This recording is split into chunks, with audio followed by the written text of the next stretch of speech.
মন্ত্রী মশাই, সকাল সকাল আপনারা তো মুখ ভারী কেন? আরে আর বলিস না, আগে রাজসভায় অনেকেই ছিল যারা আমার হয়ে কথা বলতো, কিন্তু ইদানিং সবাই কেমন বদলে গেছে। তাই তো। একদমই তাই। আর না বললেও কেউ গোপালের বিরুদ্ধে কথা বলে না।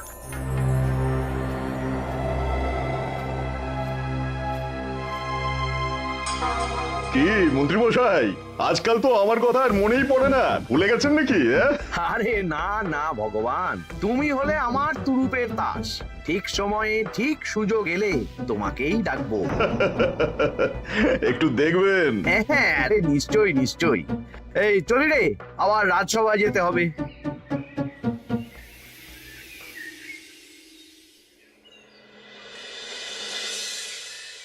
আচ্ছা তোমরা বলো তো, আমাদের রাজ্যের সার্বিক উন্নতির জন্য সবার আগে কি দরকার? মহারাজ, আমি বলবো, বলো গোপাল। সততা আর শিক্ষা, এই দুটো জিনিস মানুষের মধ্যে থাকলে রাজ্যের উন্নতি কেউ আটকাতে পারবে না মহারাজ। একদম ঠিক বলেছ পণ্ডিত, তুমি তো শিক্ষার কাণ্ডারি। তুমি কি বলতে চাও এই ব্যাপারে? মানে কিভাবে শিক্ষার আরো উন্নতি করা যায়? মহারাজ, আমি তো মনে করি পুঁথিগত শিক্ষাই শুধু শিক্ষা নয়, মানুষের ভেতরে যে পূর্ণতা আছে সেটাকে ফুটিয়ে তোলার নামই হলো শিক্ষা। যেমন? কেউ যদি খেলতে ভালোবাসে সে খেলোয়াড় হবে, গান করতে ভালোবাসলে সে গায়ক বা গায়িকা হবে। আমি প্রত্যেকের মধ্যে লুকিয়ে থাকা এই বিশেষ বিষয়গুলিকে তুলে ধরার জন্য কিছু করতে চাই। তা এটা করার জন্য কি দরকার? প্রথমত অর্থের প্রয়োজন। আমাদের আরো অনেক টুল খুলতে হবে, সেখানে এক একটা জায়গায় এক এক রকমের শিক্ষা প্রদান করা হবে। এটা ভালো প্রস্তাব। আমাদের রাজ্যে গায়ক, নৃত্যশিল্পী, অঙ্কন শিল্পী, খেলোয়াড় সব তৈরি হবে। দেশ বিদেশে রাজ্যের নাম উজ্জ্বল হবে। মহারাজ, একদম এসব উল্টো পাল্টা খরচ করবেন না। কেন কেন? মহারাজ, রাজকোষে প্রথমত বেশি অর্থ নেই, যে কোনো সময় যুদ্ধ লাগতে পারে। তাই আমাদের উচিত প্রথমে এসব না করে কামান, গোলা বারুদ, ঢাল, তরোয়াল এসব কেনা। ঠিকই বলেছ। কদিন ধরেই শুনছিলাম সীমান্তবর্তী এলাকায় ইংরেজ সেনারা নাকি ঘুরঘুর করছিল। পণ্ডিত মশাই, আপনার এই সব পাণ্ডিত্য অন্য জায়গায় ফলাবেন কেমন? এসব করে লাভের লাভ কিচ্ছু নেই। কাউকে যদি ইংরেজরা গুলি করে সে কি গান শোনাবে? হ্যাঁ, মন্ত্রীর কথায় যুক্তি আছে। মহারাজ, আপনি বরং পণ্ডিত মশাইকে কিছুদিনের জন্য ছুটি দিয়ে দিন। পণ্ডিত মশাইয়ের মাথার একটু বিশ্রাম দরকার। হ্যাঁ পণ্ডিত, তুমি বরং দিন 15 জন্য তীর্থে ঘুরে এসো। যথা আজ্ঞা মহারাজ।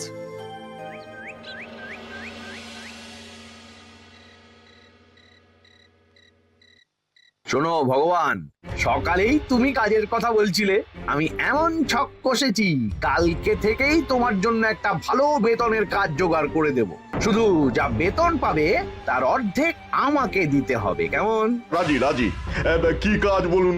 শোনো, বাহ বাহ, দারুণ দারুণ, হয়ে যাবে কাজ।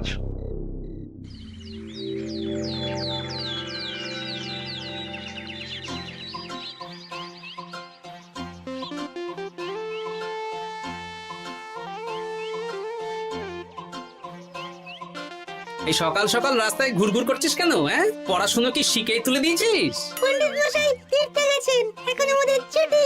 দুপুর বেলা ভাত, রাতের বেলা রুটি।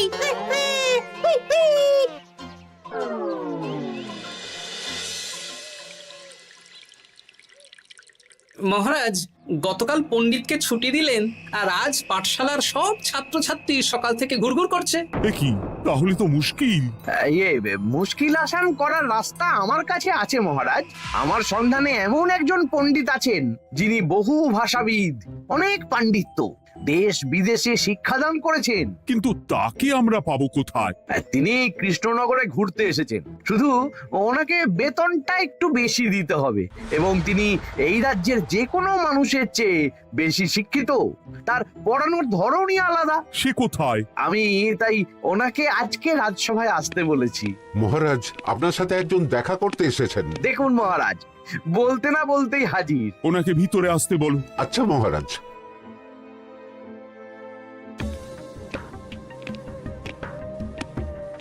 প্রণাম কৃষ্ণচন্দ্র, আমাকে আপনার মন্ত্রী ডেকেছেন তাই এলাম। মন্ত্রীর সাথে কথা হয়েছে আমাদের রাজ্যের শিক্ষার উন্নতির ব্যাপারে। আমাদের মানে? আপনি কি এই রাজ্যের?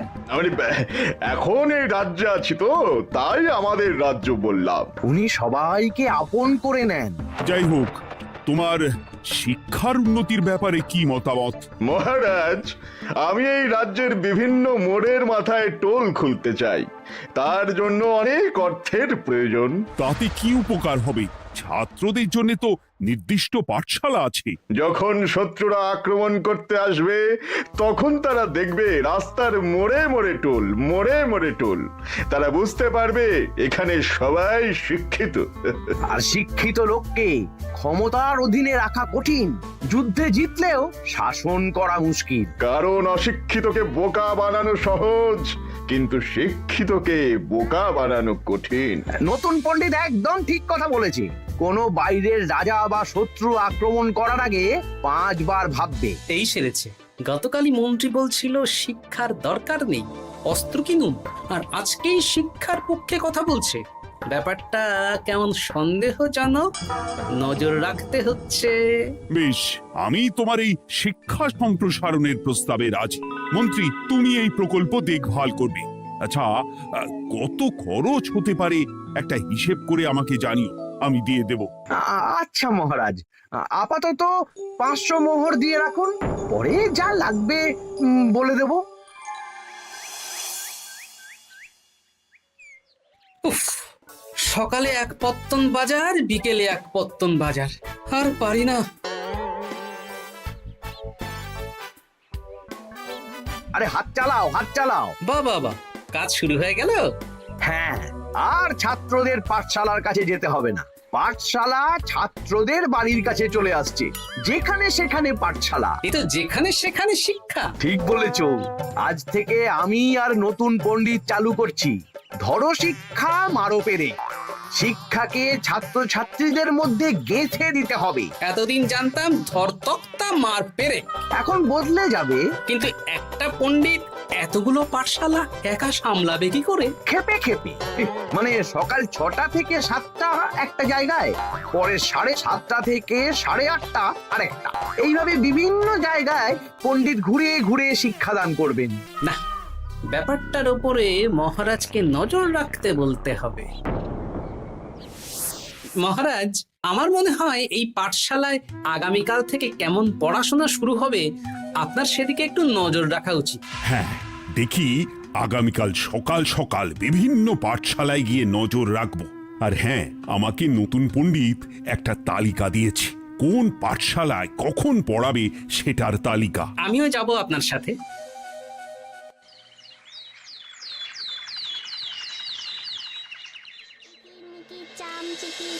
কাটা মজুমদার ধে এলো দামোদর, দামোদরের হাঁড়ি কুড়ি, দুয়ারে বসে চাল কুড়ি। দেখি কুটি, তোরা এই কিরমিকির খেলছিস? নতুন পণ্ডিত কোথায়? উনি তো এই মাত্র দক্ষিণের পাঠশালায় গেলেন।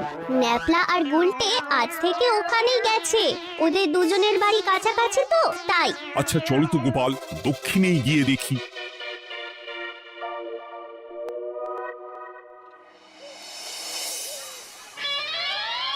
দেখি এখানেও তো নতুন পণ্ডিত নেই। নতুন পণ্ডিত মশাই আমাদের একের নামটা মুখস্থ করতে দিয়ে চলে গেলেন। একের নামটা? এসব কি হচ্ছে? শিক্ষার নামে অর্থের জলাঞ্জলি মহারাজ। না, আজই রাজসভায় এর বিচার হবে। মন্ত্রী, আমি যা দেখলাম তাতে শিক্ষা তো কদিন পরে লাটে উঠবে। আমার এক ভাগ্নি তো আজ পাঠশালায় গিয়ে লুকোচুরি খেলেছে। নামমাত্র পড়াশুনো আর বাকি সময় খেলা, এভাবেই বয়ে গেল বেলা। মন্ত্রী, এই তোমার নতুন পণ্ডিতের দৌড়। মহারাজ, একজনের পক্ষে এতগুলো পাঠশালায় শিক্ষাদান তো সম্ভব নয়। তার জন্য তো আরো পণ্ডিতের প্রয়োজন, আর তার জন্য চাই আরো অর্থ। আবার অর্থ? শুধু মহারাজের অতিরিক্ত অর্থ খরচ হবে বলে আমি আগে এই প্রস্তাবটা রাখিনি। বেশ, তা আর পণ্ডিত কোথায় পাবে?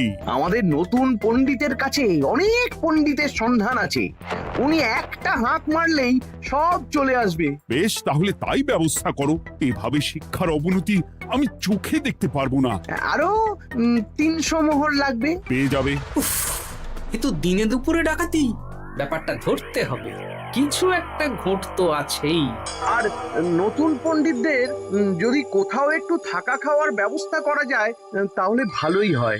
রাজবাড়ির অতিথিশালা তো আছেই, ওখানেই না হয় ব্যবস্থা করে দেব।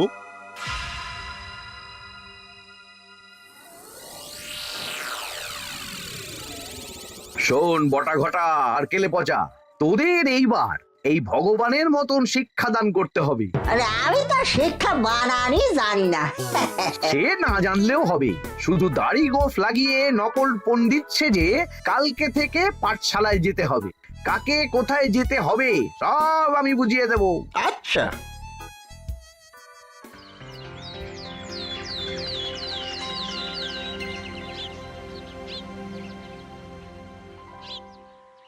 আচ্ছা বল তো, গতকাল তোদের বাড়িতে কি কি রান্না হয়েছিল? ভাত, মসুর ডাল আর লাউ ঘন্ট। লাউ ঘন্টের মধ্যে চিংড়ি ছিল? না, তা আজকে কি রান্না হবে? আজকে সকালে বাবা বাজার থেকে পাকা কাতলা এনেছে। কাতলা মাছের পাতলা করে ঝোল হবে। আর তোর? আমাদের আজ নিরামিষ, এই কবজি ডুবিয়ে সবজি ভাতি খেতে হবে। বেশ।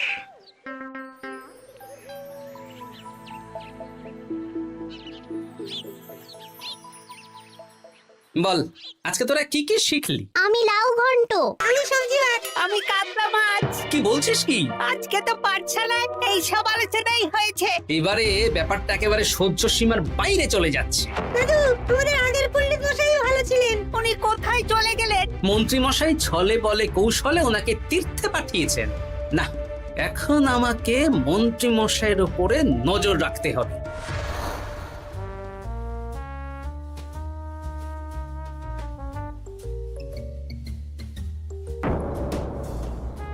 পাঠশালায় পড়ানোর ব্যাপার তো বিকেলেই মিটে গেছে। রাজবাড়ির অতিথিশালায় না গিয়ে নতুন পণ্ডিত মশাইরা এদিকে আবার কোথায় যাচ্ছেন? সাথে মন্ত্রীও আছেন, ব্যাপারটা নজর রাখতে হবে। তাড়াতাড়ি চল। চলুন চলুন। এদিকে তো বটা ঘটার বাড়ি, এদিকে মন্ত্রী মশাই কোথায় যাচ্ছেন?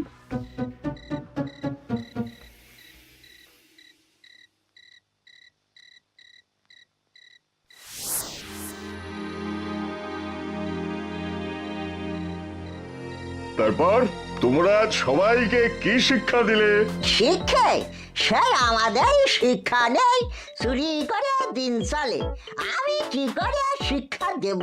আরে ছাইপাশ দাড়ি গোঁফ থাকলে কি কুটকুট করে? তা বলেছিস বটা। আরে আরে আহারে করছিসটা কি? ভালো রোজগার পাতি কি তোদের সহ্য হচ্ছে না নাকি? ভগবানকে দেখ, সেই কবে থেকে দাড়ি গোঁফ লাগিয়ে পণ্ডিত মশাই সেজে আছেন। আমারও প্রথম দিন একটু সমস্যা হচ্ছিল, এখন সামলে নিয়েছি। আর আমাদের এই সব আলোচনা একদম করা উচিত না। বলছি মন্ত্রীমশাই, আমি কি শুধু এই পাঠশালাতেই পণ্ডিতের অভিনয় করব, নাকি রাজসভায় বসার সুযোগও পাবো? কালকেই এই ব্যাপারটা দেখছি। আগে তোমাকে রাজসভায় ঢোকাবো, তারপর এক এক করে বটা ঘটা কেলে পচা সব আমার দলের লোককে রাজসভায় ঢুকিয়ে নেব। আর রাজসভার বাকি সদস্যদের ফাঁকা করে দেবেন। একদম তাই। মহারাজ সহজ সরল মানুষ, এটাই একটা বড় সুবিধা। আচ্ছা, এই ব্যাপার। ঠিক আছে, আমি কদিন পরে ঠিক সময়ে একদম হাটে হাড়ি ভাঙবো।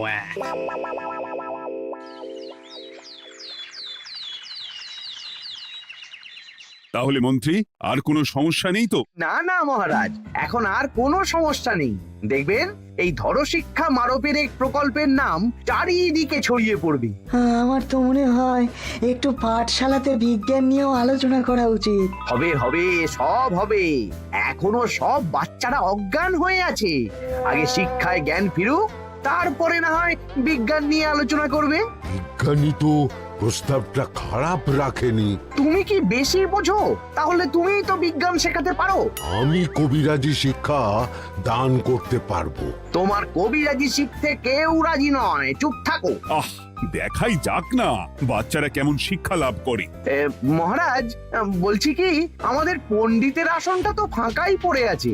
এখন যখন নতুন পণ্ডিত এসেই গেছেন, তাহলে ওই জায়গায় ওই তো বসতে পারে। কিন্তু পণ্ডিত তো তীর্থে গেছে, অবশ্য কদিন পরেই ফিরে আসবে। ও আসুক, তারপর না হয় আলোচনা করে একটা সিদ্ধান্ত নেব। পণ্ডিত মশাই না হয় এসে পুজো পাঠটাই করুক, কিন্তু রাজসভা এরকম ফাঁকা থাকলে কেমন একটা লাগে। বেশ, তাহলে তাই হোক। কালকে থেকে নতুন পণ্ডিত আমাদের পুরনো পণ্ডিতের জায়গায় বসবে। এইভাবে রাজসভা ফাঁকা করে যেতে হবে, তাহলে একদিন সবাই আমার পক্ষেই কথা বলবে, আর শেষে রাজাকেই সরিয়ে দেব।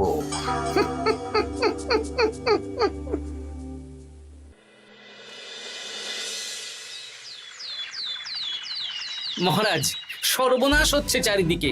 চলুন চলুন, আমি পুরো বিষয়টা ধরে ফেলেছি। কি ধরে ফেলেছো? শিক্ষার নামে ষড়যন্ত্র চলছে মহারাজ। রাজসভায় চলুন, সব বলছি। আচ্ছা আচ্ছা, আসছি। হ্যাঁ বলো গোপাল, তুমি কি বলছিলে শিক্ষার নামে ষড়যন্ত্র নাকি? মানে গোপাল মস্করা করছে নাকি? রাজ্যে দারুণ শিক্ষাদান চলছে। মহারাজ, আমি দেখে ফেলেছি আমাদের নতুন পণ্ডিত আসলে কোনো পণ্ডিত নন। ইনি আপনাকে, আমাদের সবাইকে বোকা বানাচ্ছেন। তাই নাকি? ডাকো দেখি নতুন পণ্ডিতকে। এই তো মহারাজ, আমি চলে এসেছি। এই তো, ইনি বদমাশি করছেন, শিক্ষার্থীদের ভবিষ্যৎ নিয়ে খেলছে। এই বল, আসল কথাটা বল। কি বলবো, এসব ভাড়ামো বন্ধ করো গোপাল। না বললে আমি কিন্তু ধুতি খুলে দেব। এই এই আরে আরে, কি হচ্ছেটা কি? এই এই এই এই, সরো তো, সরো সরো। ব্রুম, ব্রুম, ব্রুম, কি হলো? কি হলো? বুম, ব্রুম, জাব্রুম। এই সেরেছে। গোপাল এসব কি বলছে? বলুন। ভুল বকছে কেন? ব্রুম, ব্রুম, গোপাল, তোমার কি হলো গো? কি বলছো তুমি? আমার কাছে বৈদ্য, তুমি একটু দেখো তো গোপাল ঠিক আছে তো? এই যে নতুন পণ্ডিত, তুমি তো অনেক ভাষা জানো, তুমি বুঝতে পারছো? মহারাজ, আমি দেখছি গোপালের মনে হয় বিশ্রামের প্রয়োজন। এই এই, তোমরা কয়েকজন মিলে গোপালকে রাজবাড়ির অন্দর মহলে নিয়ে চলো। চলুন, আমি যাচ্ছি। ওহো, গোপালের কি হলো? মাথায় লেগে গেল? ভাষা চলে গেল? সব এই নতুন পণ্ডিতের জন্য।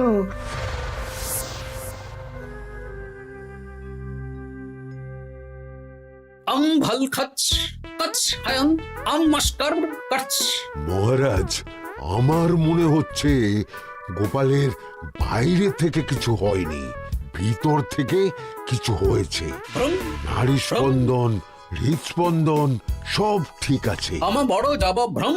কিন্তু গোপাল কি ভাষা বলছে বোঝা যাচ্ছে না। নতুন পণ্ডিত, একবার চেষ্টা করে দেখো না। আমার কাছে হয় না। সব তো আমি কিছুই বুঝতে পারছি না মহারাজ। আপনি যে এত দেশ বিদেশে ঘুরেছেন, আপনি বুঝতে পারছেন না? এ আমার এখতিয়ারের বাইরে। তোমার বাকি পণ্ডিতদের নিয়ে আসো তো, যারা পাঠশালায় পড়ায়। আমি বুঝতে পারছি না, বটা ঘটা কেলে পচা কি বুঝবে? আমার বড় যাব ভ্রম। চপ করো ঘট, নল খাবো মরব। কিছুই তো বুঝতে পারছি না। রাজসভায় কাউকে না দেখতে পেয়ে এখানে এলাম। ওই তো আমাদের পুরনো পণ্ডিত চলে এসেছে। শুনলাম গোপালের নাকি কি হয়েছে। এই পণ্ডিত, তুমি দেখো তো গোপালের নতুন ভাষা উদ্ধার করতে পারো কিনা। কি গোপাল, তুমি কি ভাষায় কথা বলছো? আমার মতর ভাষ কথা বলো। ওই দেখো আবার কি সব বলছে। আমো বোঝো তো পড়ছো, সবার সাথে মস্করা করছো। তমো ঠক ধরছ। হ্যাঁ, এই পণ্ডিত, এটা কি ভাষা? ঘাবড়াবেন না মহারাজ, এটা পাতি বাংলা ভাষা। বাংলা ভাষা? গোপাল শুধু আকার ইকার উকার আর বেশিরভাগ স্বরবর্ণ বাদ দিয়ে কথা বলছে। মানে গোপাল তম কছ কছ বলো। আমার নাম গোপাল ভর। মহারাজ, গোপাল বলল আমার নাম গোপাল ভর। আমার অত বকন মহারাজ। এর মধ্যে আকার ইকার উকার এসব বসিয়ে দেখুন তো কি হয়। আমার নাম গোপাল ভাঁড়। আমার নাম গোপাল ভাঁড়। অত, আমি অত, বকা বোকা, নই মহারাজ। মহারাজ আমি অত বোকা নই মহারাজ। এই তো সুন্দর ধরে ফেলেছেন। কি কেমন দিলাম? দেখলে আমাদের রাজ্যে মন্ত্রী ধরে আনা পণ্ডিতের পাণ্ডিত্য। সব এক একটা গাধা। হ্যাঁ এ কি ভগবান, বটা ঘটা কেলে পচা। মহারাজ, এখান থেকে কি বুঝতে পারলেন? কি?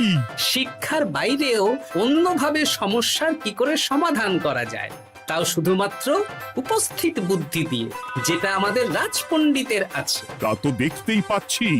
আর সেই জন্যেই মন্ত্রী ওনাকে সরাতে চেয়েছিলেন, আর কিছুদিনের মধ্যে সব সভাসদদের সরিয়ে দিতেন। আমি সব মতলব শুনেছিলাম, আর এই দিনটার জন্য অপেক্ষা করছিলাম। আজকেই তো পণ্ডিতের তীর্থ থেকে ফিরে আসার কথা। তাই আজকে এই ছোট্ট নাটকটি করলাম। এবার মন্ত্রী আর এই 4 জন নকল পণ্ডিতকে আচ্ছা করে কারাগারে গিয়ে ধোলাই দাও। ধোলাই হলো ওনাদের জন্য উপযুক্ত এবং উচিত শিক্ষা।